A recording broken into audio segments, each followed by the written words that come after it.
Congress party के पूर्व राष्ट्रीय अध्यक्ष और साथ ही leader of opposition Rahul Gandhi ने एक वीडियो ट्वीट करके एनडीए सरकार पर निशाना साधा है और एनडीए को गुंडा कहा है। उन्होंने कहा कि रोजगार मांगने पर लाठी मिलती है, अधिकार की जगह मिलता है अत्याचार। बिहार के युवा अब की बार इस गुंडा सरकार को उसकी असली जगह दिखाएंगे, उल्टी गिनती चालू हो गई है।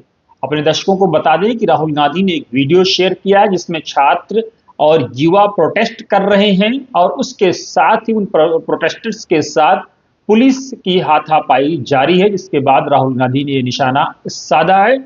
राहुल गांधी लगातार बिहार में सक्रिय हैं और उनकी ये कोशिश है कि वहां पर कांग्रेस पार्टी को मजबूत किया जाए, कांग्रेस पार्टी की जड़ों को मजबूत किया जाए।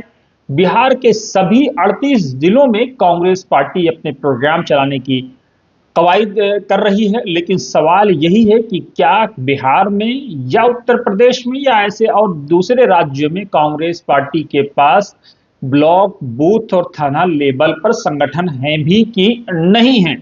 जाहिर सी बात है उत्तर इसका नहीं में भी आएगा, लेकिन लगातार बिहार में कृष्णा अलावारू संघर्ष कर रहे हैं। क्या ये संघर्ष परिणामों में तब्दील होगा? बने रहिए वतन समाचार के साथ।